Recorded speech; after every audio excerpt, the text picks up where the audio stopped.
কিশোর কুমার আর D বর্মনকে বলেছিলেন, পঞ্চম, তুমি দরকার হলে ফিল্মের গান বদলে দিতে পারো, কিন্তু আমার মন বদলাতে পারবে না। কিশোর কুমারের আত্মসম্মান বোধ তার কাছে কতটা প্রাধান্য পেত একটি ঘটনার মাধ্যমে আজকের ভিডিওয় তুলে ধরব। বন্ধু, আপনারা দেখছেন আপনাদের ইউটিউব চ্যানেল ফ্যাক্টস এমডি। চলুন ভিডিওর মূল পর্বে যাওয়া যাক। 1971 সালে রিলিজ হয় আপ আয়ে বাহার আয়ে ছবিটি। এই ছবিতে মিউজিক ডাইরেক্টর লক্ষ্মীকান্ত প্যারেলাল জুটি কিশোর কুমারকে দিয়ে দুটি গান গাওয়াতে চেয়েছিলেন। প্রথম গান হল মুঝে তেরি মোহব্বত কা, আর দ্বিতীয় গানটি হল তুমকো ভি তো ऐसा ही कुछ होता होगा। কিন্তু কিশোর কুমারকে দিয়ে কেবল দ্বিতীয় গানটিই গাওয়ানো হয়, আর প্রথম গানটি গাওয়ানো হয় মোহাম্মদ রফিকে দিয়ে।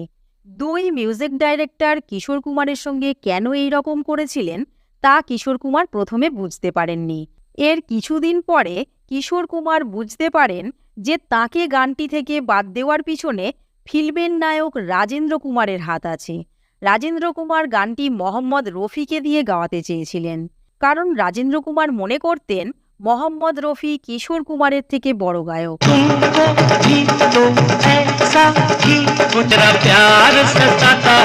এ বিষয়ে কিশোর কুমার কোনো মন্তব্য করেননি। এরপর আবার 1975 সালে রাজেন্দ্র কুমারের ফিল্ম সুনেহরা সংসার তৈরি হয়।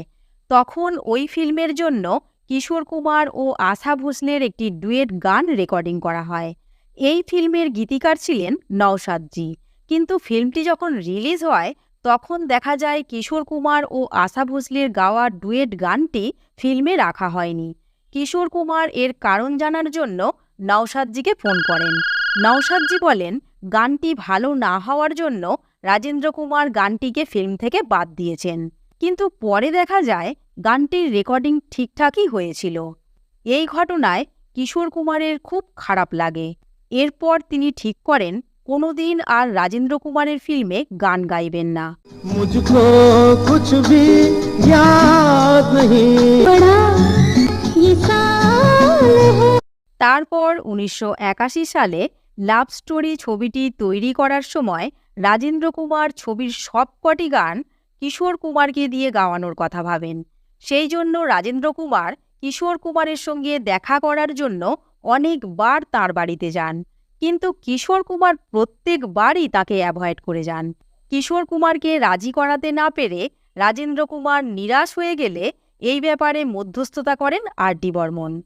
এরপর আর ডি বর্মন কিশোর কুমারের সঙ্গে দেখা করতে তার বাড়িতে যান। এ বিষয়ে তাদের মধ্যে অনেকক্ষণ কথাবার্তাও হয়। আর ডি বর্মন কিশোর কুমারকে একথাও বলেন, কিশোরদা, আমি তোমার কথা ভেবেই ফিল্মের গানগুলি কম্পোজ করেছি। তখন কিশোরদা বলেন, পঞ্চম, দরকার হলে তুমি ফিল্মের গানগুলি বদলে দিতে পারো, কিন্তু তুমি আমার মন বদলাতে পারবে না। আর রাজেন্দ্র কুমার তো বলেন আমি ভালো গান গাই না, তবে তাঁর ফিল্মের জন্য আমাকে গান গাইতে বলছেন কেন? তাঁর ফিল্মের জন্য তিনি আরও ভালো গায়ক পেয়ে যাবেন। তখন আর ডি বর্মন বলেন, কিশোরদা, যখন তুমি গাইবেই না তাহলে তোমার ছেলে অমিতকে গাওয়ার জন্য অনুমতি দাও। এই কথা শুনে কিশোর কুমার খুব রেগে যান। আর ডি বর্মন আবারও বলেন, কিশোরদা, গানের কথাগুলি খুব সুন্দর, আর আমি এই গানের সুরগুলিও সুন্দরভাবে সেটিং করেছি। আমি বাজি রেখে বলতে পারি প্রত্যেকটি গানই সুপারহিট হবে। আমি মনে করি অমিতের কেরিয়ারের জন্য একটি ব্রেকের দরকার আছে। এই গানগুলি গাইলে অমিতকে আর ফিরে তাকাতে হবে না। এটাই হবে অমিতের সঙ্গীত জীবনের উত্থানের টার্নিং পয়েন্ট। তখন কিশোর কুমার বলেন, দেখো পঞ্চম, আমার সঙ্গে যা ঘটেছে অমিতের সঙ্গেও যদি তা ঘটে আমি কিন্তু তোমাকে ছাড়ব না। তখন পঞ্চমদা বলেন, কিশোরদা, তুমি চিন্তা করো না। যদি অমিতের সঙ্গে এই রকম ঘটনা ঘটে তাহলে রাজেন্দ্র কুমারের সঙ্গে আমি কোনো কাজই করব না। তার থেকে নেওয়া অ্যাডভান্স টাকা আমি ফেরত দিয়ে দেব। তুমি আমার উপর ভরসা রাখো। তবুও কিশোর কুমার কোনো দিনই রাজেন্দ্র কুমারের ফিল্মে প্লেব্যাক সিঙ্গার হিসাবে কাজ করেননি।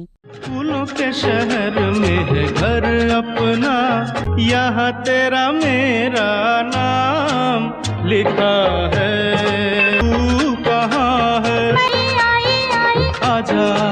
এছাড়াও বিন ফেরে হাম তেরে ছবিটি তৈরি করার সময় এরকম আরও একটি ঘটনা ঘটে। এই ছবির মুখ্য চরিত্রে ছিলেন আশা পারেখ ও রাজেন্দ্র কুমার।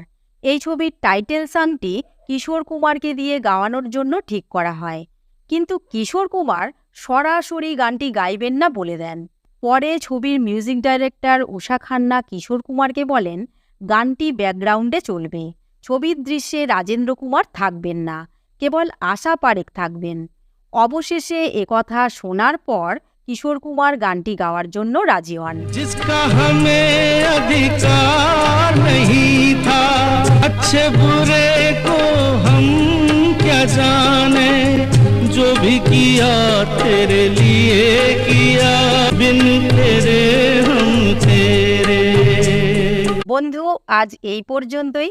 এ বিষয়ে আমার ব্যক্তিগত অভিমত, শ্রদ্ধেয় কিশোর কুমার যা করেছেন ঠিকই করেছেন। আত্মসম্মান বোধ একটি মহান ব্যক্তিত্বের পরিচয় দেয়, তার সঙ্গে অর্থ বা অন্য কোনো কিছুরই তুলনা চলে না। বন্ধু, বাকি রায়টা আপনাদের উপরই ছেড়ে রাখলাম, তা আপনারা কমেন্ট বক্সে অবশ্যই জানাবেন। এতক্ষণ আমাদের সঙ্গে থাকার জন্য আপনাদের আন্তরিক ধন্যবাদ। আবার আপনাদের কাছে শীঘ্রই ফিরে আসছি নতুন কোনো অজানা তথ্য নিয়ে।